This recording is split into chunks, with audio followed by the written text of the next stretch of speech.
People get scared of the unknown, but just because it's unknown doesn't mean it's bad. I mean, just imagine, just pause all thought right now and ask yourself, if I could go back to 1945 and I could put $100,000 into the US economy and let it grow for the last 80 years, would I do it? And only an idiot would say no. Like if you were given that opportunity to jump in a time machine with 100 grand and just broadly invested in the US economy from 1945 to current, everybody in your right mind would say, yes, sign me up, right? It was an incredible run. And what I want people to realize is we're actually at the brink of that again. We're at the beginning of the next 80-year cycle. So the seeds that are planting right now are going to run our society for the next 80 years. So here's the big question. How do everyday people like us who didn't grow up wealthy and were not taught how to be wealthy in school, how are we supposed to learn to think, invest, and grow wealth like the top 1% without compromising our ethics and our values? My name is Jeremy Whaley. That was my big question. This podcast will give you the answers. You're listening to Think Rich Radio. Hello, and welcome back to another episode of Think Rich Radio. I'm your host, Jeremy Whaley, with my illustrious co-host, Mr. Nelson Bran. It is great to be with you today for another episode, one that I think could be controversial, Nelson. We're going to talk about education, specifically higher education in America, around the world, 2026 and beyond. Is it even relevant? That's a tough question. Ready to talk about it? I love it. It's an incredible question, and it is controversial, my friend, because you've got the academic class that is saying not only is it relevant, it's necessary for a higher quality of life in America. And then you've got the reality outside our front door that says otherwise, because for the first time in a long time, bachelor degrees and master degrees are no certainty for any kind of career or job. There's no guarantee that someone's going to get a job if they have those degrees. In fact, in today's world, they'd rather see, what can you do? Can you show me some of the projects you've been a part of? What's your experience? What can you do? What skill sets do you have, as opposed to you show up with a certificate or a diploma? So that's right. So I have several pieces that I want to kind of introduce to the conversation, and then we can kind of rant on them and see where the conversation goes. I want to start with some statistics here. So this is from bestcolleges.com. Since 2020, 49 colleges have closed or announced closures. But worse, more than 80 private nonprofit institutions have closed or merged since 2020. So we're pushing 150 in the last 4 or 5 years. I forget where I read this statistic, but last year I think had the highest rate of closures. We've got several that are on the books to possibly be closed this year in 2026.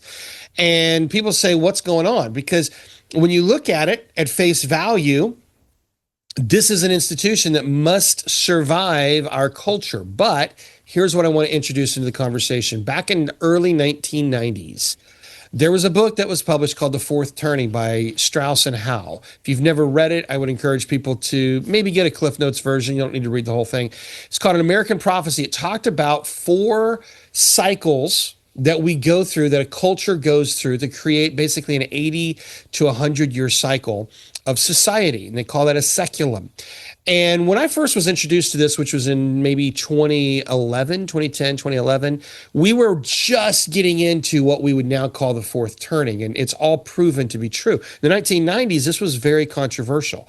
But what I want to just leave as a thought, as a nugget, is basically the theory is this: society goes through these cycles that are about a 75 to 80, pushing maybe 100-year cycle, and then it basically repeats. And in the first fourth of that, it's kind of like a spring where new things are coming to life. You get into the middle half of that, and you think about that like summer, where it's really hard toil.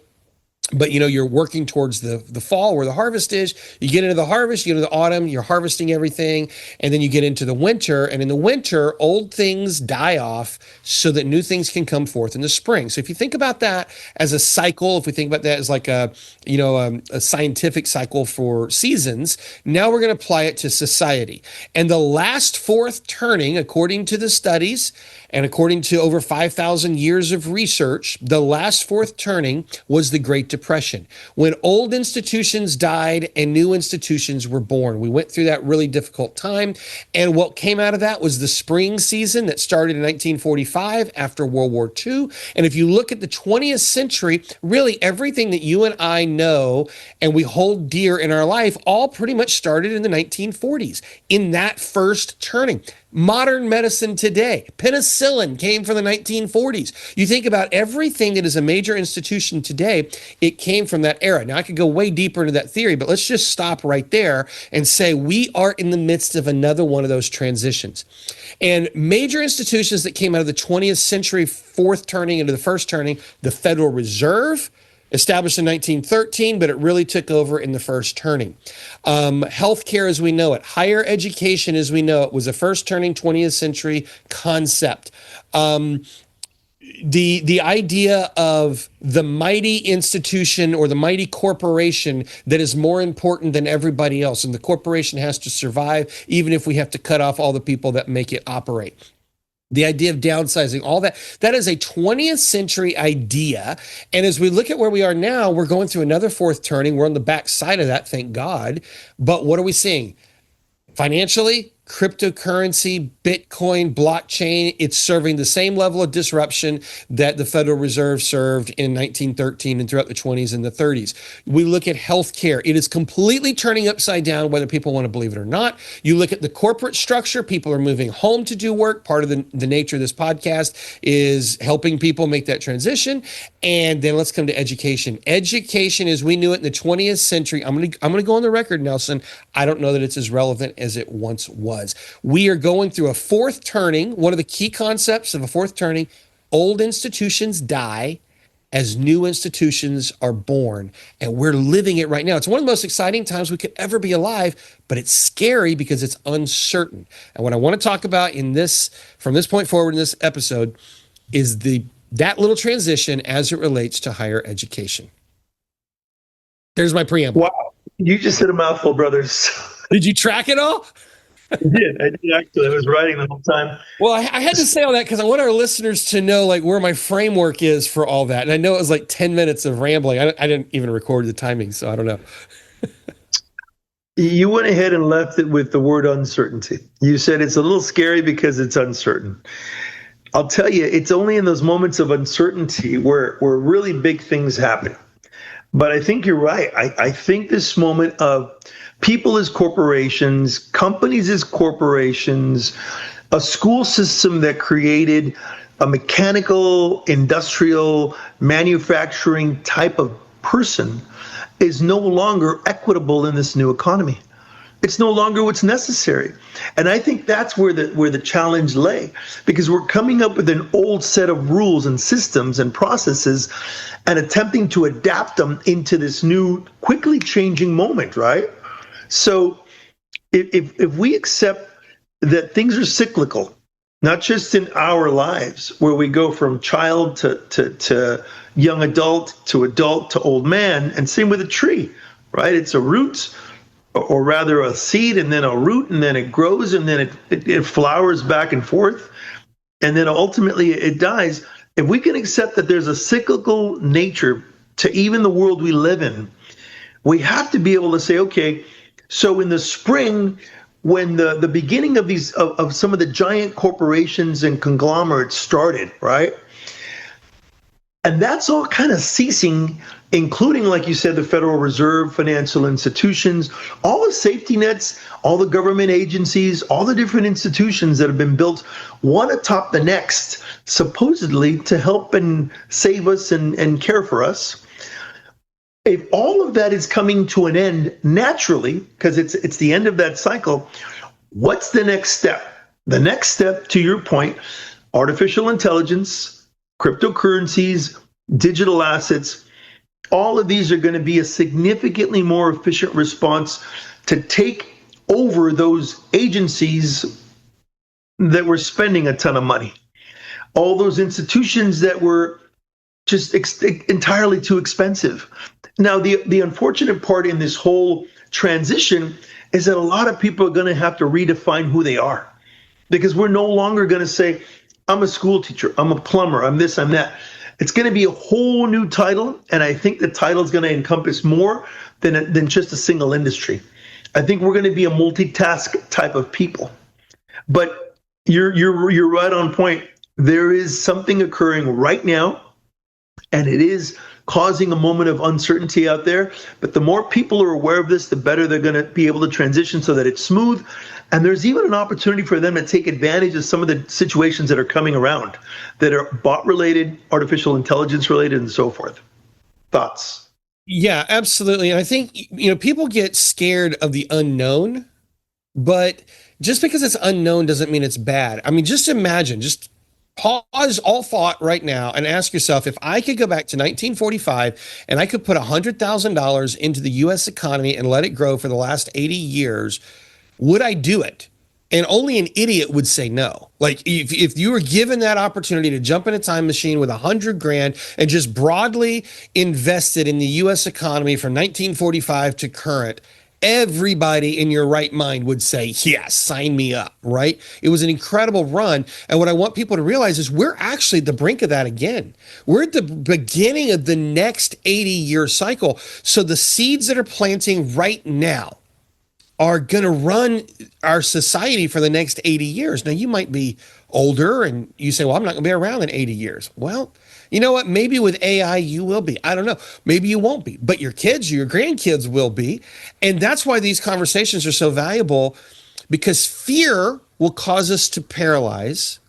But when we recognize the opportunity is there, if we could just imagine, what would a 2000, what would someone alive in the year 2100 think about the idea to come back to America and invest in the American economy in 2026? That's basically the question I just asked, but going the other way. And if you could put yourself in that situation and come back here, you'd say, yeah, where would I put it?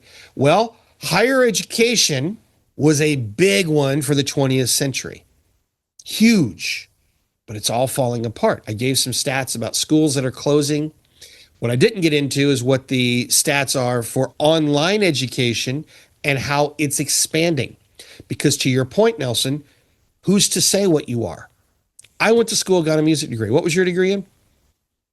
Undergrad was in communications, advertising, master's in philosophy. And both of us operate as entrepreneurs. I'm an above average marketer most of the time compared to most people. I happen to be a private pilot. I happen to be a great musician. I happen to be really great at video production. I happen to be really great at course creation. I happen to be really quite above average at technical analysis and all sorts of different disciplines. I just listed 7 right there, all of which in the 20th century model would have become a single identity. But today, all of it is possible.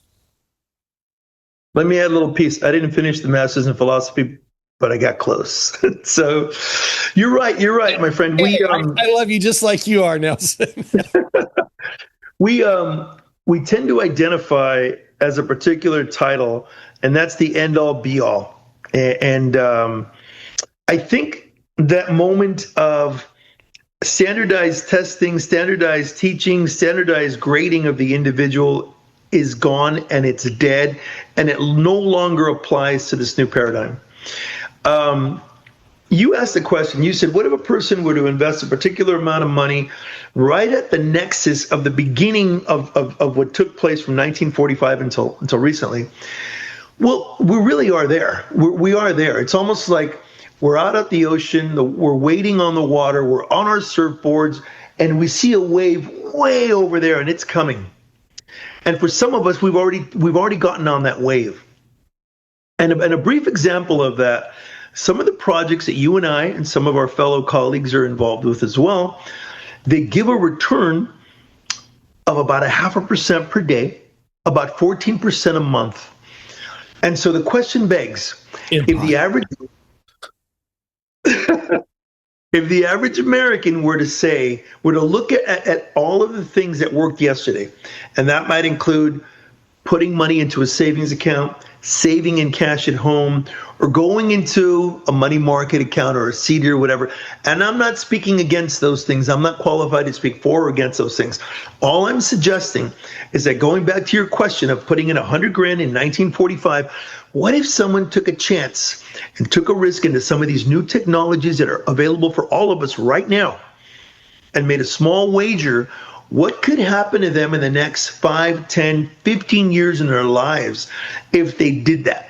But they would have to go through non-traditional terms. They would have to be a little risky, because the standard world of yesterday will still warn you against anything new and say, don't do it. Don't do it. You'll lose it all. Stay with me and I'll promise you 1 to 4% a year, which to date isn't working. It's not working. So going back to, are colleges working? Is education changing? Yes. You and I are learning more online than we ever could in a college class. Whether it's a bachelor's, master's, or doctorate degree, it's irrelevant. By the time we're done with a single semester, we've already learned that semester and the one that's coming up and the one after that. It's not keeping up with our velocity of growth when we're doing it independently. Yeah, you said a whole lot there that triggered a lot of thoughts. Some of this goes back to our last episode where we talked about identity. And really, the education system, as much as anything, it has imputed, is that the right word? It is stamped into people their identity. I am a marketer. I am an accountant. I am an attorney. And then before you know it, the world changes, but you still have an identity.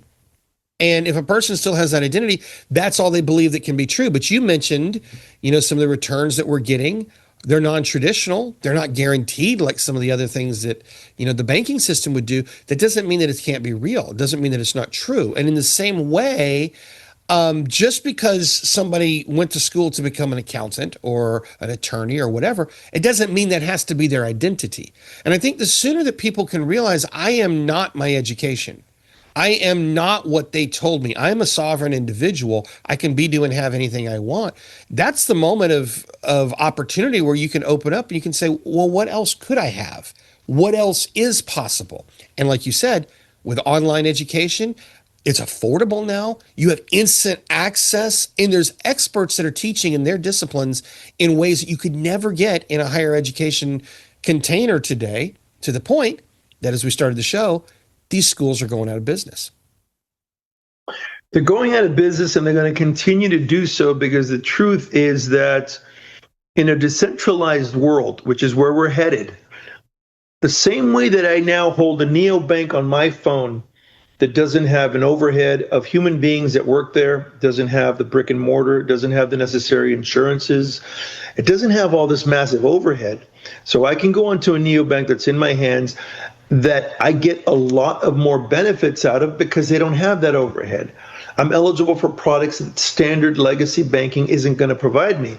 The same could be said about universities. In a university, there's lawn care, there's landscaping, there's janitorial services, there's all sorts of upkeep and maintenance on the building, there's insurance, there's the payment of the professors, and so forth.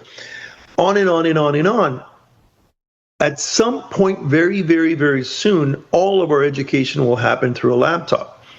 And it may prove better than when it comes from a particular human, because the machine or the professor on the other side, maybe an AI-generated professor, doesn't get tired, doesn't yawn, doesn't burp, doesn't need benefits, doesn't come in hungover, doesn't need a cigarette break, et cetera, et cetera, et cetera. Will it increase and improve our quality of education? I'm not sure, but it'll certainly increase the efficiency of it. The question begs, though, the greater preponderance of the people will say, well, then what am I supposed to do? I've done Uber driving for a while. I've been a mechanic for so long. I'm a professor. I'm a nurse. I'm a fireman, et cetera, et cetera, et cetera. And so it causes us to come to that realization of, I need to skill up right now. I need to learn what this artificial intelligence bot/cryptocurrency world is all about, and how do I fit into it? What can I learn there that tomorrow I can provide the real world? Where are the new jobs needed? Because I keep hearing that there's 10,000 layoffs here, 20,000 layoffs there, 800 layoffs there. Okay, what's needed? What's going to continue to be needed? How do I fit into that? If I can accept that education is changing, how can I be on the other side of it? What do I do?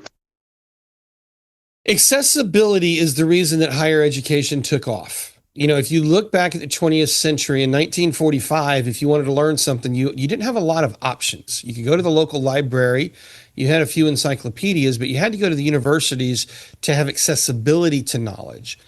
Today, accessibility is everywhere. I can go sit in a seminar for 3 days or for 5 days, and through instant immersion, I can get more out of a 3 or 5 day training than I would have gotten out of an entire semester's course in college. And I can do it for maybe the same price or usually substantially cheaper. And that's what online education has made available. Now, here's what's interesting. I'm going to throw some stats at you. A lot of what I've studied and been involved with is digital marketing because I've had to for the businesses that we've run. And in the space of digital marketing, that entire landscape turns over about every 18 to 24 months, where the things that were working before are no longer working. So if you think about a freshman in college comes into a school, they're spending 40, 50, $60,000 a year, going in debt, government funded loans that they can't write off in bankruptcy, and they're going to go get a marketing degree. If they enter as a freshman and they graduate in 4 years and they're learning about digital marketing, the entire landscape changes twice before they graduate. How is that practical today? Not only is it not practical, but that promise or that guarantee that if you trust me and you go to school like society and mom and dad and pretty much our culture says, it's gone. Our system is no longer able to guarantee anything. That's gone. And that seems to have been a contractual agreement in our past, where if you follow the rules and you abide by the rules, you will win. You will have a certain quality of life, a certain middle class quality of life. And that's no longer the case. We're not there anymore. And I'll tell you, I'm going to add to that. That's one of the biggest responses why we built Delta Chain Labs and Delta Chain Labs Academy, to help transition folks from the standardized world where we come from, where the rules that worked for our parents and their parents no longer work, and how to transition people through a glossary and vocabulary and tools and labs and examples and quizzes and modules and certifications as you move along. It's a whole new system of study that a person does at their own pace, at their own house, in their own pajamas. And you take a certain amount of modules and you get a certificate for that series of classes.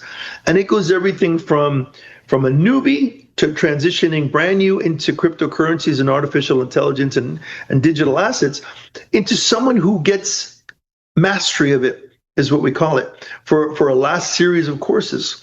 And we're developing them further to have, we're going to introduce and I don't mean to go off point, we're going to have a faith and finance portion of it. We're going to have a business portion of it. We're going to have a finance specific portion of it. And under the business portion of it, there's going to be several businesses, how they're done. And so it's going to be evolving as we move ahead. And it'll be cryptocurrencies and all the digital assets. And a person will be able to make their own commercials, their own advertisements. They'll be able to design their own bot or make their own platform or their own website. But beyond all of that, they can also design and start a new business. We're going to go ahead and talk to industries about this and see if we can help them onboard their people or transition their people from a Web 2 existence into a Web 3 knowledge.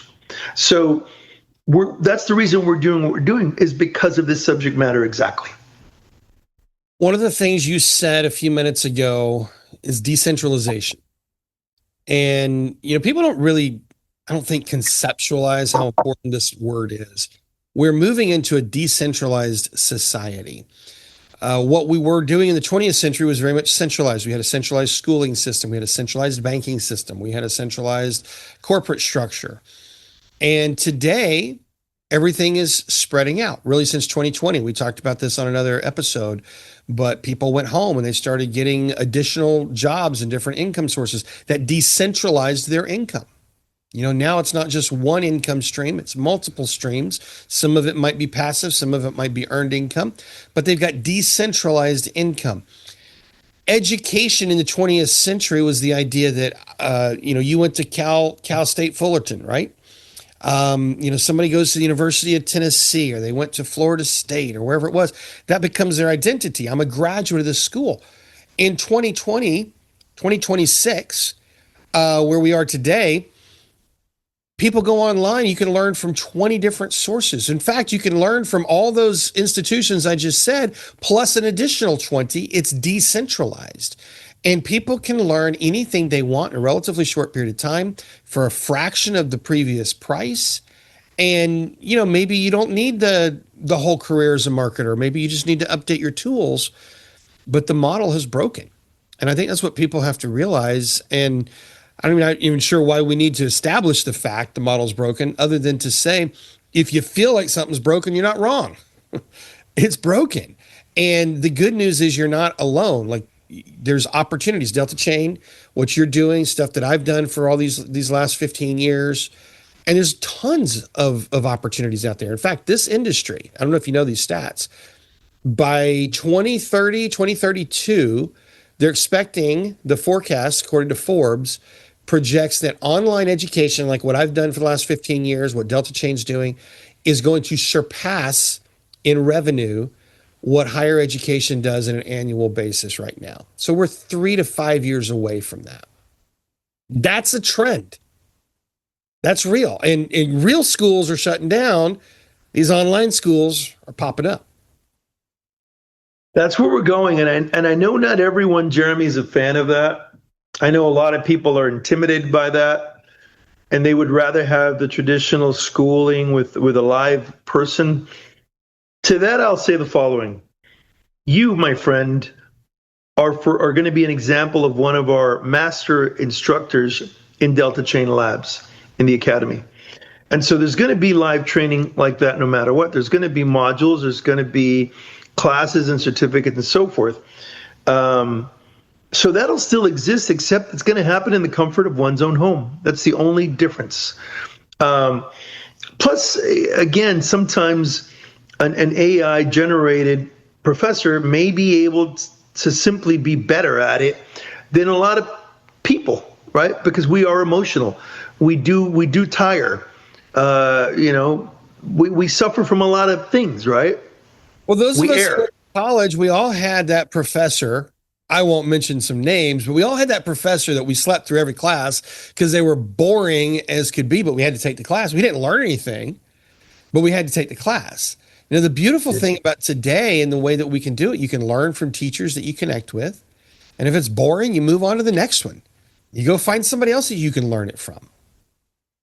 So true. And this time, I think we're solving for skill sets, my friend, because the days of getting a college degree, because I can tell you I have one, that's gone. Now it's all on merit.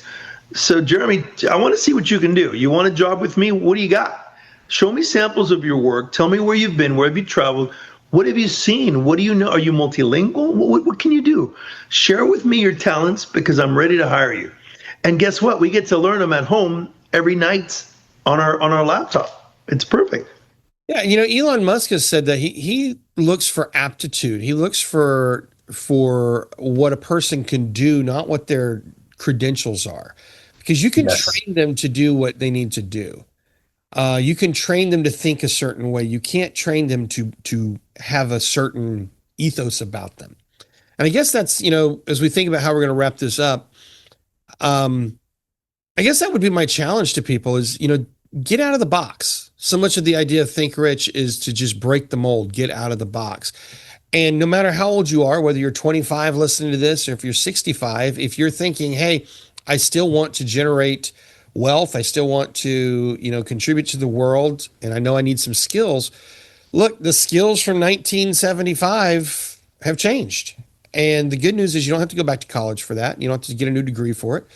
It's available to you now, whether you're wanting to learn how to trade, whether you're wanting to learn how to understand this new Web3 DeFi world, whether you want to learn marketing online, you want to learn how to launch a business online, you want to learn how to deploy AI agents. Anybody can do it in 2026. You can do it for relatively inexpensive, and you can make money with it. It's pretty extraordinary time to be alive, isn't it? It's extraordinary, brother. But again, we have to be the ones to get up and act. It's not going to come to us. And I'll say it's affordable. Everything out there is either free or affordable. It's impressive how much we can learn and how much we can skill up today without the need of a university or school. So to Jeremy's point, join us. We're growing a community for this reason. We're doing it so that we can all grow collectively, because him and I are learning just like all of you. So join us on this adventure, on this journey, right?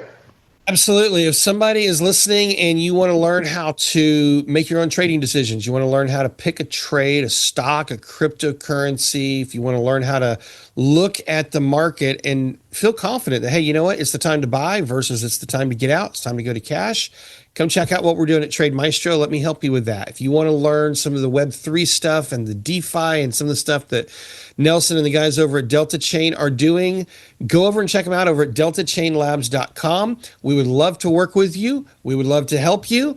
And most importantly, we want to get your feedback. So let us know what you're thinking. Give us some comments here in this video. If you haven't done so already, like and subscribe and share it with your friends so we can keep these conversations going forward. Thank you, Nelson, for being here. Thank you to everybody for listening. And until next time, I wish you the best. We'll talk to you soon.